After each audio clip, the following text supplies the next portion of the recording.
ممن ينقلبوا, اور تم میں سے کون پھر جائے گا علی عقبیہ, اپنی ایڑیوں پہ. اب یہاں پہ ایک واقعے کا ذکر ہو رہا ہے اور اسی کی نیکسٹ جو آیت آتی ہے یہاں پہ اس کا ڈیٹیل میں ذکر ہے. یہاں پہ قبلے کی بات ہو رہی ہے.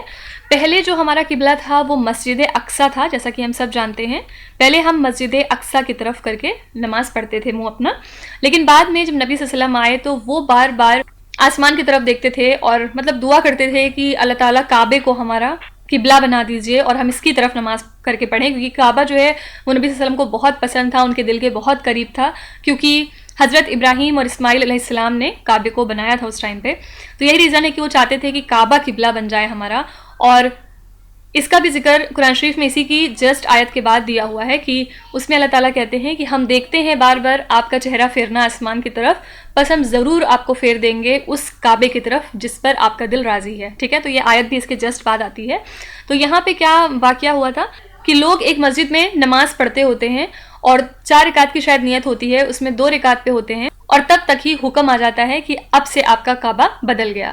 اب لوگ رکوع کی حالت میں ہیں اور وہی آ گئی, لوگوں کے پاس یہ بھی ٹائم نہیں ہے سوچنے سمجھنے کا کہ حکم آ گیا اب کیا کرنا چاہیے کیا نہیں. مطلب یہ ایک ٹیسٹ تھا کہ آپ رکوع کی حالت میں ہیں, وہی آئی, اب آپ اپنے رسول کی بات مانتے ہیں یا پھر نہیں مانتے ہیں. یہاں پہ جو کہہ رہے ہیں نا کہ ممن ينقلبوا علی عقبیہ, کہ ہم جان لیں کون اپنی ایڑیوں پہ پھر جائے گا. اور سارے کے سارے لوگ رکوع میں ہوتے ہیں, آگے مرد ہوتے ہیں, پیچھے عورتیں ہوتی ہیں. سپوز ادھر مسجد اقصیٰ ہے اور یاد رکھیے گا مسجد اقصیٰ کی جسٹ اپوزٹ ڈائریکشن میں کعبہ ہے. ٹھیک ہے, مطلب یہاں پہ مکہ ہوتا ہے, یہاں پہ یروشلم ہوتا ہے اور بیچ میں مدینہ ہوتا ہے. ٹھیک ہے, تو نبی صلی اللہ علیہ وسلم کو یہی پرابلم تھی کہ اگر جب مدینہ میں آ گئے تھے وہ, تو یروشلم کی طرف وہ نماز کر کے اگر پڑھتے تھے تو ان کا جو پیچھے والا حصہ ہے وہ مکہ کی طرف ہوتا تھا, تو انہیں یہ چیز بری لگتی تھی کہ کعبے کی طرف ہمارا پیچھے والا حصہ ہے.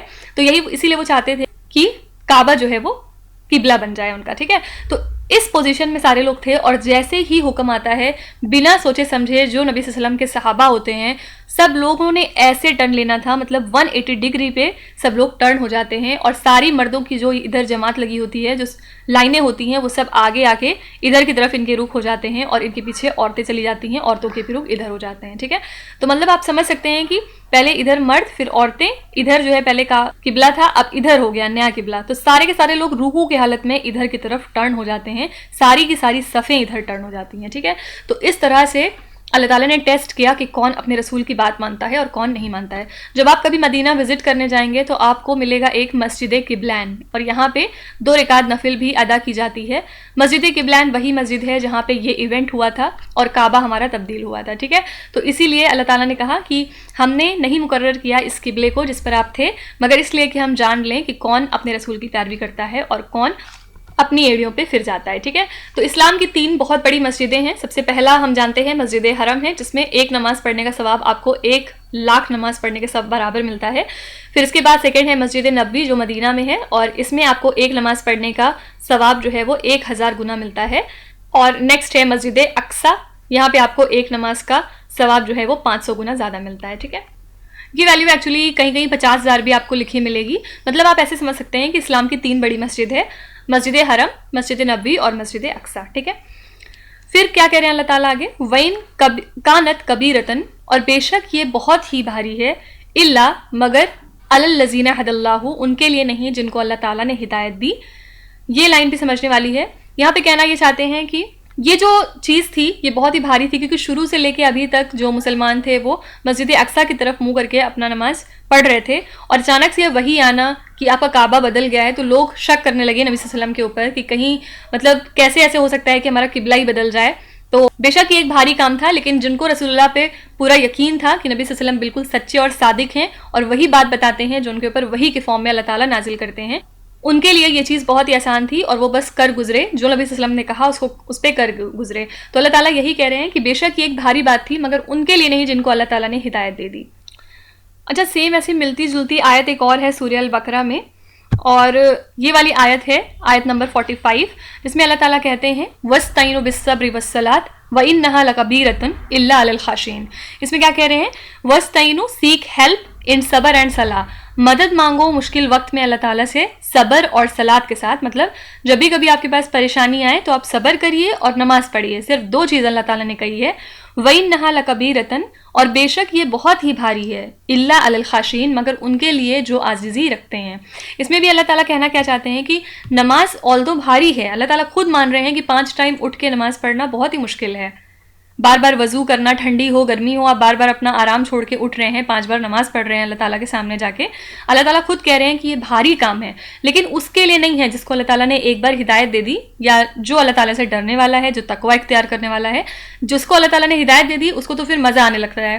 اور وہ جو لذت ہے نماز میں، جو اللہ تعالیٰ نے ایک لذت رکھی ہے نماز میں، وہ صرف وہی محسوس کر سکتا ہے جو نماز ہمیشہ پڑھتا ہے. اسی کو پتا ہے کہ اگر اس کی نماز چھوٹے گی تو اس کو کتنی تکلیف ہوگی. اور ہم نے یہ بات شروع میں پڑھا تھا، جب شروع کی ہم 5 ورسز پڑھ رہے تھے سورہ البقرہ کی، کہ اس میں اللہ تعالیٰ نے یہ نہیں کہا کہ متقی وہ لوگ ہیں جو نماز پڑھتے ہیں. اس میں اللہ تعالیٰ نے یہ کہا ہے کہ متقی وہ لوگ ہیں جو نماز کو قائم کرتے ہیں. قائم اور پڑھنا الگ الگ چیز ہے. پڑھنا مطلب جب آپ کا من ہوا آپ نے 1-2 ٹائم کی پڑھ لی. قائم کا مطلب جو 5 ٹائم کا حکم دیا ہے اللہ تعالیٰ نے اس کو مینٹین رکھنا. ہر دن جب آپ رات میں سو رہے ہیں تو آپ کی 5 نمازیں کمپلیٹ ہیں. اگر آپ کی مس ہو گئیں کسی وجہ سے، آپ سفر میں تھے، کوئی مشکل آ گئی، کوئی کام آ گیا، کوئی بات نہیں، آپ نے قضا پڑھ کے اس کو کمپلیٹ کر دی at the end of the day. ٹھیک ہے، تو یہ اللہ تعالیٰ کہنا چاہتے ہیں. وما کان اللہ، اور نہیں ہے اللہ، لیضیع ایمانکم، تمہارے ایمان کو کہ وہ ضائع کرے. مطلب اللہ ایسا نہیں کہ تمہارے ایمان کو ضائع کرے. مطلب جب یہ حکم آتا ہے قبلے والا تو بہت سارے لوگ جو منافقین ہوتے ہیں یا جو بہت سارے لوگ اور ہیں وہ کہنے لگتے ہیں کہ اب تک اس کا مطلب تم نے جتنی بھی نمازیں پڑھی سب ضائع ہو گئیں کہ تم نے اب تک مسجد اقصیٰ کے سامنے رک کر کے نماز پڑھی. تو یاد رکھیے اللہ تعالیٰ ایسا نہیں ہے کہ تمہارے ایمان کو ضائع کرے. جیسے کئی بار ہوتا کیا ہے کہ ہمیں پتہ چلتا ہے کہ وضو ایسے نہیں ایسے کرنا چاہیے، یا ابھی تک ہمیں پتہ چلا کہ سپوز اتنے جو لائف ہماری بیت گئی اس میں ہم نے غسل آج تک غلط طریقے سے کیا، یا ہم نے نمازیں ٹھیک سے نہیں پڑھی، اس میں کوئی چیز ہم سے مس ہو گئی، آج ہمیں پتہ چلا کہ ارے ایسے نہیں ایسے کرنا چاہیے. تو یاد رکھیے اللہ تعالیٰ بخشنے والا ہے اور وہ ایسا نہیں کہ تمہارے ایمان کو ضائع کرے. اگر آپ سے بھول چوک میں کچھ غلطی ہو گئی پیچھے تو اب اس کو صحیح کر لیجئے. پیچھے کا جو معاملہ ہے وہ اللہ تعالیٰ درست کر دے گا. اللہ تعالیٰ پہ یقین رکھیے.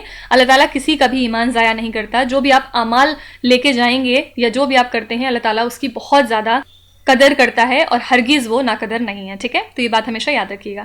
ان اللہ، بے شک اللہ تعالیٰ، بالناسی لوگوں پر، لرؤوف الرحیم، شفقت کرنے والا ہے، رحم کرنے والا ہے. لرؤوف کا مطلب کیا ہوتا ہے؟ شفیق. ٹھیک ہے، تو بے شک اللہ تعالیٰ لوگوں پر بہت ہی زیادہ شفیق اور رحمت کرنے والا ہے.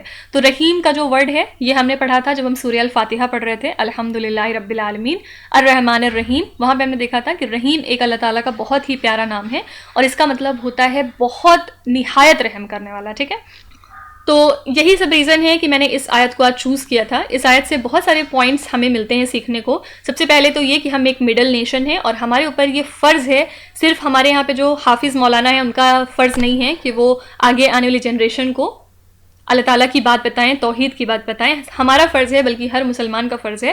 اس کے علاوہ قبلے کی بات یہاں پہ ہوئی ہے، جو قبلے والا انسیڈنٹ ہوا تھا، اور پھر اللہ تعالیٰ آخر میں کہتے ہیں کہ بے شک میں ایسا نہیں ہوں کہ میں تمہارا ایمان ضائع کر دوں، بے شک میں لوگوں پہ رحم کرنے والا اور شفقت کرنے والا ہوں. ٹھیک ہے، تو آئی ہوپ کہ اس آیت سے آپ نے کافی کچھ سیکھا ہوگا. اور اسی طرح کی جو بھی مجھے بہت زیادہ پسند ہیں آیتیں وہ میں ضرور آپ کے ساتھ شیئر کروں گی. آئی ہوپ کہ آپ کو کچھ نہ کچھ نیا ضرور سیکھنے کو ملے. اللہ تعالیٰ ہم سب کو پڑھنے سننے سے زیادہ عمل کرنے کی توفیق عطا فرمائے اور ہمیں ایمان کے راستے پہ پختہ کر دے. تو جزاک اللہ خیر. السلام علیکم ورحمۃ اللہ وبرکاتہ.